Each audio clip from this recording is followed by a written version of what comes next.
Friends, మీలో చాలా మందికి ఇది తెలిసి ఉండకపోవచ్చు. ఇండియాస్ టఫెస్ట్ ఎగ్జామ్ ఏంటి అని గెస్ వాట్? ఏమనుకుంటున్నారు?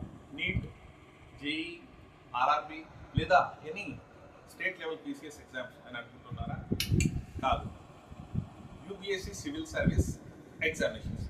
ఇది ఇండియాలోనే టఫెస్ట్ కష్టమైన ఎగ్జామే కాకుండా ప్రపంచంలోనే టఫెస్ట్ ఎగ్జామ్లలో ఒక ఎగ్జామ్గా దీన్ని చూడబడుతుంది. ఇది టఫెస్ట్ ఎగ్జామే కాకుండా దీని సక్సెస్ రేట్ అనేది చాలా తక్కువ ఉంటుంది. ఉదాహరణకు చెప్పాలంటే నీట్ సక్సెస్ రేట్ వచ్చేసి ప్రతి 100%లో 16 to 20% దీని సక్సెస్ రేట్ ఉంటే, జేఈ ఇది 22 నుంచి 25 మధ్యలో సక్సెస్ రేట్ ఉంటే, UPSC civil service examination success rate కేవలం 0.1 నుంచి 0.5 వరకే దీని సక్సెస్ రేట్. ఉదాహరణకు చెప్పాలంటే 2024 యూపీఎస్సీ సివిల్ సర్వీస్ ఎగ్జామినేషన్స్లో కండక్ట్ చేయబడింది కదా, అప్పుడు దాదాపు ఒక 10 లక్షల ఆస్పిరెంట్స్ ఈ ఎగ్జామ్ అప్లై చేయడం జరిగింది. అందులో నుంచి దాదాపు 5.5 లక్షల ఆస్పిరెంట్స్ ఎగ్జామ్స్ రాయడం అనేది జరిగింది. అయితే ఈ ఎగ్జామ్స్లో ఈ ప్రాసెస్లో ప్రిలిమినరీలో కేవలము ఒక 15,000 ఆస్పిరెంట్స్ మాత్రమే క్వాలిఫై అవ్వడం జరిగింది. దీని నుంచి ఈ 15,000 నుంచి కేవలం ఒక 4,000 to 5,000 ఆస్పిరెంట్స్ మాత్రమే మెయిన్స్కి వెళ్ళడం జరిగింది. అంటే మెయిన్స్ క్వాలిఫై చేయడం జరిగింది. అక్కడ నుంచి ఇంటర్వ్యూకి వెళ్ళడం జరిగింది. చూశారుగా ఎంత టఫెస్ట్ ఎగ్జాము. అయితే ఇది చాలా ప్రతిష్టాత్మకమైన ఎగ్జాము. దీనికోసము చాలా మంది, లక్షల మంది ఆస్పిరెంట్స్ పగలు రాత్రి అని తేడా లేకుండా కష్టపడడం అనేది జరుగుతూ ఉంటుంది. నేను రీసెంట్గా ఒక వీడియో కూడా తీశాను. భువన్ జస్వాల్ ఐఏఎస్, తను ఎలా ఒక రిక్షావారి కొడుకు నుంచి ఐఏఎస్ ఆఫీసర్ ఎలా అయ్యారనే దానిపైన నేను ఒక వీడియో తీశాను. మీరు ఈ వీడియో కనుక చూస్తున్నట్లయితే ఫస్ట్ వెళ్ళి ఆ వీడియో చూడండి, చాలా బాగుంటుంది.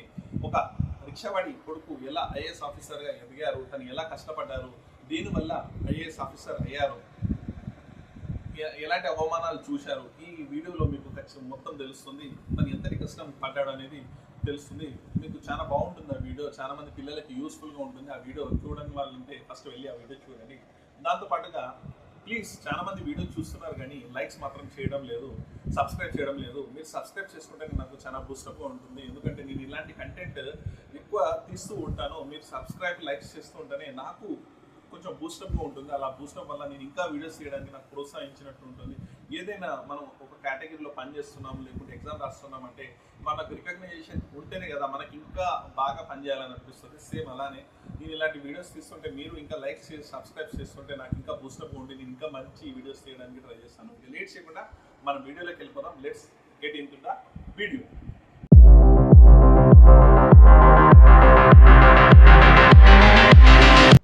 Hi friends, welcome back to my channel Syed talks. Friends, ఈరోజు మనం యూపీఎస్సీ సివిల్ సర్వీస్ ఎగ్జామినేషన్స్ గురించి మాట్లాడుకోబోతున్నాం మన ఈ వీడియో. అయితే యూపీఎస్సీ సివిల్ సర్వీస్ ఎగ్జామినేషన్స్ ఎలా ఉంటుంది, దీని ప్రాసెస్ ఏంటి, క్రైటీరియా ఏంటి, ఎగ్జామ్ ప్రాసెస్ ఎలా ఉంటుంది, ఈ కంప్లీట్ డీటెయిల్స్ అన్ని మన ఈ వీడియోలో తెలుసుకుందాం మనం. అయితే UPSC civil service exams attempt అంటే రాయడానికి మినిమం గ్రాడ్యుయేషన్ ఉండాలి. 12+ ఎనీ గ్రాడ్యుయేషన్, అది డిగ్రీ అయినా చేయొచ్చు, మీరు బీటెక్ అయినా చేయొచ్చు, ఎంబీబీఎస్ చేసి కూడా అప్లై చేయొచ్చు. ఎలాంటి గ్రాడ్యుయేషన్ అయినా పర్లేదు, గ్రాడ్యుయేషన్ ఉండాలి. కానీ దీనికి ఏజ్ లిమిట్ ఉంది. ఏజ్ లిమిట్ ఎలా ఉందంటే క్యాస్ట్ వారీగా దీన్ని విభజించబడింది. అయితే జనరల్ క్యాండిడేట్స్కి 32 ఇయర్స్ ఏజ్ లిమిట్ మాత్రమే ఉంది. వారు అందులో 6 అటెంప్ట్స్ మాత్రమే, అంటే 32 ఏజ్ వరకు కేవలం 6 అటెంప్ట్స్ మాత్రమే ఇవ్వగలుగుతారు. దాని తర్వాత OBC, other backward caste category నుంచి వాళ్ళకు 35 ఇయర్స్ వరకు వాళ్ళకి ఎలిజిబిలిటీ ఉంది. అందులో వాళ్ళు 9 అటెంప్ట్స్ ఇవ్వగలుగుతారు. దాని తర్వాత ఎస్సీ ఎస్టీ కేటగిరీ వాళ్ళకి 37 వరకు ఏజ్ లిమిట్ ఉంది. వాళ్ళు 12 అటెంప్ట్స్ వరకు ఇవ్వగలుగుతారు. దాని తర్వాత ఈడబ్ల్యూఎస్ అంటే ఎకనామికల్లీ వీకర్ సెక్షన్, వీళ్ళకు సేమ్ 32 ఏజ్ లిమిట్ ఉంది. వీళ్ళు 6 మాత్రమే అటెంప్ట్స్ ఇవ్వగలుగుతారు. దాంతోపాటుగా పీడబ్ల్యూడి అంటే ఫిజికల్లీ హ్యాండిక్యాప్డ్ క్యాండిడేట్స్ ఉంటారుగా, అందులో వీళ్ళకు ఎస్సీ ఎస్టీ క్యాండిడేట్స్ అయితే వీళ్ళకు దాదాపు అన్లిమిటెడ్ అంటే 42 ఇయర్స్ వరకు అన్లిమిటెడ్ అటెంప్ట్స్ ఇవ్వగలుగుతారు. వీళ్ళకి ఆ ఫెసిలిటీ అనేది ఉంది. అయితే మనం ఇప్పుడు ఎలిజిబిలిటీ చూస్తున్నాం కదా, ఎగ్జామ్ ప్రాసెస్ ఎలా ఉంటుంది అనేది తెలుసుకుందాం. ఎగ్జామ్ ప్రాసెస్ ఎలా ఉంటుందంటే యూపీఎస్సీ సివిల్ సర్వీస్ ఎగ్జామినేషన్స్ 3 భాగాలుగా విభజించబడింది. ఆ 3 భాగాలు ఏంటి అంటే, ఒకటి ప్రిలిమినరీలో ఏముంటాయంటే 2 పేపర్స్ ఉంటాయి. ఒకటి జనరల్ నాలెడ్జ్ 1, ఇంకోటి జిఎస్ పేపర్ 2. ఈ జిఎస్ పేపర్ 1, పేపర్ 2లో డిఫరెన్స్ ఏంటంటే, జిఎస్ పేపర్ 1 ఏంటంటే స్కోరింగ్ కోసం, అంటే క్యాస్ట్ వారీగా మార్క్స్ అనేవి డివైడ్ అయి ఉంటాయి. అంటే జనరల్ కేటగిరీకి ఎగ్జాంపుల్కి చెప్పాలంటే 90 నుంచి వెళ్ళి 95 వస్తే వీళ్ళు క్వాలిఫై అవుతారు. అలానే ఓబీసీ క్యాండిడేట్స్కి 85 నుంచి 90, ఇలానే ఎస్సీ ఎస్టీ వాళ్ళకు 80 నుంచి 85, 75 నుంచి 85 మధ్యలో వీళ్ళకి మార్క్స్ వస్తే క్వాలిఫై అయిపోతారు. ఇది పేపర్ 1లో ఖచ్చితంగా రావాలి. పేపర్ 2 వచ్చేసి క్వాలిఫైయింగ్ ఎగ్జామ్. అంటే క్వాలిఫైయింగ్ ఎగ్జామ్ అంటే 200 మార్క్స్ పేపర్ ఉంటుంది. ఇందులో వీళ్ళు 33% అంటే 66 మార్క్స్ వస్తే సరిపోతుంది. ఇందులో స్కోర్ చేయాల్సిన అవసరం లేదు. ఇది జస్ట్ క్వాలిఫైయింగ్ ఎగ్జామ్.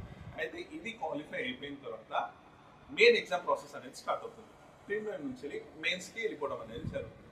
మెయిన్స్లో మనకు ఏమేమి ఉంటాయంటే, ఒకటి పేపర్ 1 ఉంటుంది. అంటే పేపర్ ఫస్ట్ ఏం పేపర్ ఉంటుందంటే మనకు లాంగ్వేజ్ ఉంటుంది. ఇండియా నుంచి ఏ లాంగ్వేజ్ అయినా, అంటే ఇండియన్ లాంగ్వేజెస్ ఉంటాయి కదా, తెలుగు, తమిళ్, మరాఠీ, అస్సామీ, ఇలా కన్నడ, ఇలా లాంగ్వేజెస్ ఉంటాయి కదా. ఎనీ వన్ లాంగ్వేజ్ మనం చూస్ చేసుకోవాలి. అందులో పేపర్ 1, పేపర్ 2 ఉంటుంది. దాని తర్వాత ఇంగ్లీష్ లాంగ్వేజ్ ఉంటుంది. ఈ లాంగ్వేజెస్ తర్వాత మనకు పేపర్ 1 వచ్చేసి ఎస్ఏ ఉంటుంది. ఎస్ఏ అంటే ఎలాంటి టాపిక్ అని ఇచ్చి దానిపైన ఒక 3 to 4 క్వశ్చన్స్ ఉంటాయి. ఆ పేపర్లో మనము ఆ ఎగ్జామ్ రాయాలి. పేపర్ 1 అది. పేపర్ 2 వచ్చేసి జనరల్ నాలెడ్జ్ 1, పేపర్ 2 వచ్చేసి జనరల్ నాలెడ్జ్, పేపర్ 3 వచ్చేసి జనరల్ నాలెడ్జ్ 2, పేపర్ 4 వచ్చేసి జనరల్ నాలెడ్జ్ 3, పేపర్ 5 వచ్చేసి జనరల్ నాలెడ్జ్ 4. ఈ 4 ఎగ్జామ్స్ అయిపోయిన తర్వాత ఆప్షనల్ సబ్జెక్ట్ ఉంటుంది. అంటే ఇండియన్ సబ్జెక్ట్స్లలో చాలా సబ్జెక్ట్స్ ఉంటాయి కదా. ఉదాహరణకు చెప్పాలంటే చాలా మంది ఆంథ్రోపాలజీ, మ్యాథమెటిక్స్, బాటనీ, జువాలజీ ఇలాంటి టాపిక్స్ ఉంటాయి కదా. ఈ టాపిక్స్ నుంచి ఒక టాపిక్ తీసుకోవాలి. ఈ టాపిక్ పైన కూడా మనకు 300 మార్క్స్ ఉంటాయి. అయితే ఇది అయిపోయిన తర్వాత అంటే ఫస్ట్ ప్రిలిమినరీలో 2 పేపర్స్, అందులో ఒక పేపర్ క్వాలిఫైయింగ్ పేపర్, ఒక పేపర్ స్కోరింగ్ సబ్జెక్ట్. దాని తర్వాత వచ్చేసి ఒక లాంగ్వేజ్, దాని తర్వాత లాంగ్వేజ్ తర్వాత ఒక ఎస్ఏ 2 పేపర్స్, దాని తర్వాత 4 papers, GS paper 1, GS paper 2, GS paper 3, general studies 1, 2, 3, GS paper 4, general studies 4. ఇలా 4 పేపర్లు ఉంటాయి. లాంగ్వేజ్, ఎస్ఏ, ఈ 4 టోటల్ 7 అయిపోయింది. దీని తర్వాత ఆప్షనల్ సబ్జెక్ట్ ఉంటుంది. ఆప్షనల్ సబ్జెక్ట్ వచ్చేసి ఎలాంటి ఆప్షనల్ అయినా, అంటే ఇండియాలో ఇన్ని సబ్జెక్ట్స్ ఉంటాయి కదా. ఉదాహరణకు చెప్పాలంటే అగ్రికల్చర్ పైన కూడా, హిస్టరీ పైన, జియోగ్రఫీ పైన, ఆంథ్రోపాలజీ, ఎకానమీ, ఇలా ఈ సబ్జెక్ట్స్ ఉంటాయి. ఈ సబ్జెక్ట్స్ నుంచి ఏ సబ్జెక్ట్ అయినా మనం ఒక సబ్జెక్ట్ తీసుకుని ఆ క్వాలిఫైయింగ్ పేపర్ మనము ప్రిపేర్ అయ్యి రాయాల్సి ఉంటుంది. ఈ అన్ని ప్రిపేర్ అయిపోయిన తర్వాత నెక్స్ట్ ఏముంటుందంటే ప్రాసెస్, ఇంటర్వ్యూ ప్రాసెస్ ఉంటుంది. ఇంటర్వ్యూ ప్రాసెస్ దాదాపు 250 మార్క్స్ ఉంటుంది. ఈ 250 మార్క్స్లో మన పర్సనాలిటీ టెస్ట్ అనేది జరుగుతుంది. ఈ పర్సనాలిటీ టెస్ట్ వచ్చేసి ఢిల్లీలో జరుగుతుంది. ఇంటర్వ్యూ తీసుకొని మీరు చూసి ఉంటారు, చాలా మంది మాక్ ఇంటర్వ్యూస్ జరుగుతూ ఉంటాయి. ఆ మాక్ ఇంటర్వ్యూస్లో మనకు తెలుస్తుంది ఎలా క్వశ్చన్స్ చెప్తారు, ఎలా ఆన్సర్ చెప్తారు. ఈ మధ్యకాలంలో చాలా యూపీఎస్సీకి సంబంధించి ఇంటర్వ్యూస్ కూడా మనం చూస్తున్నాం. ఈ ప్రాసెస్లో ఈ ఇంటర్వ్యూ అవుతుంది.